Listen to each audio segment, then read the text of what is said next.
Welcome to today's Research Business Daily Report, where I think we're going to present an important conversation between a pair of veteran researchers, one on the media side and his counterpart on the market research side. Well worth your listening to. We're sponsored today and this week by Depressy, which helps clients automate the deployment of infographics-based dashboards to clearly communicate complex data. There are some observers of market research who for years have prophesied its coming irrelevance and therefore its ultimate doom. And unfortunately, I have to admit that I find over and over again evidence that doesn't go quite that far, but does support a conclusion that market researchers can be their own worst enemy. Both points of view stem from researchers' continuing unwillingness to investigate, to seriously consider, and sometimes accept and adopt new research-related and even directly research-relevant introductions. Now, I've mentioned many times before that what I've just described has happened with CRM, and to a large extent, it's occurring right now with social media. It's like choosing to ignore that pink elephant that continues to grow larger and larger in the corner. Eventually, it's going to squeeze the researcher out of his or her office. One of the latest examples is Programmatic, a very small pachyderm right now, but a very hot media research advance that began snowballing in 2014, but it has not yet captured the attention of market researchers. Two regular RBDR contributors, Bill Harvey of Bill Harvey Consulting and Joel Rubinson of Rubinson Partners, joined me to explain Programmatic's big picture implications and the problem with market research ignoring it now and into the future.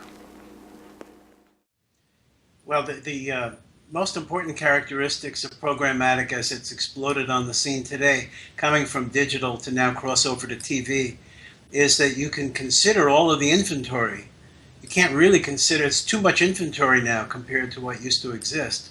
Secondly, you can retarget on a real-time basis. You don't have to wait until it's too late. You can make the buy better as you go along.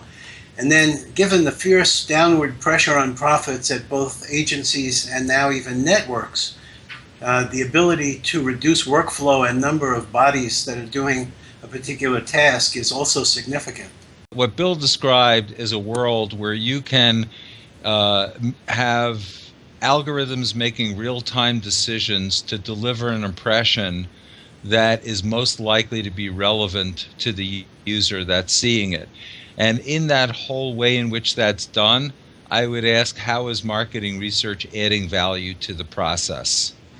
They're not adding value via attribute rating profiles from brand trackers, because that doesn't connect to the audiences you can buy or the cookie information that's available. They're not adding value by waiting 4 weeks after the campaign is over before they provide information.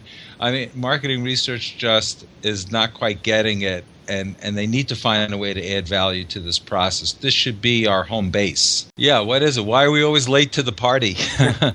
I mean, I think we must be trapped in our comfort zones. And, boats weren't built for safe harbors. We have to find a way of embracing what's new. Okay. Bill, what should the industry be doing to make sure that everybody is in step with this, broad new development? In-market testing has become perceived as unaffordable, but it really isn't, because you can do it in microgeographies. I'm doing a lot of work in that area myself right now, where you can test these things. You can test programmatic for digital and for TV and for both, and you can test the idea of benefit segments being hooked to cookie pools. It's the kind of stuff that the Blue Kai's, Exolates, Axioms, AOLs, Google. There's a lot of folks who would be happy to work along with market researchers. Mm-hmm.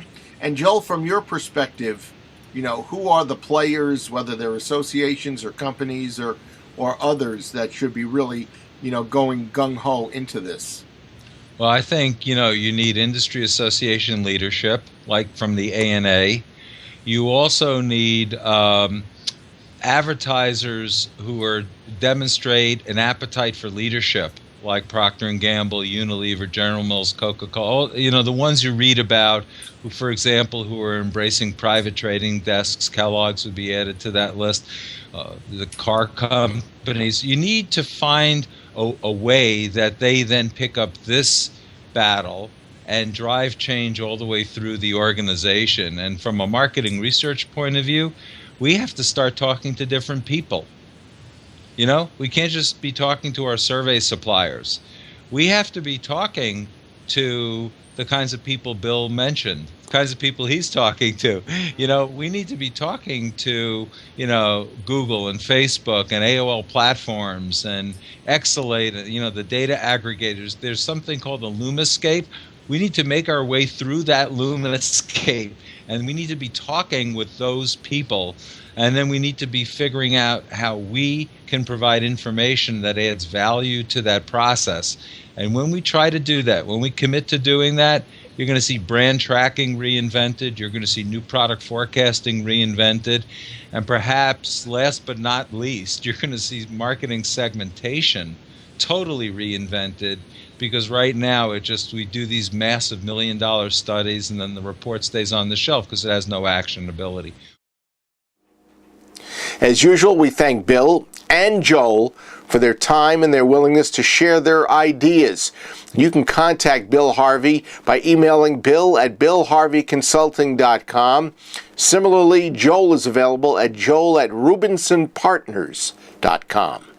That is your Research Business Daily Report, sponsored by Depressy, which helps clients automate the deployment of infographics-based dashboards that can clearly communicate complex data. We invite you to check out Depressy.com, and better yet, Depressy.com/our-clients for testimonials that impressed me, and I'm sure will do the same for you. Have a great research day, and we'll see you back here tomorrow.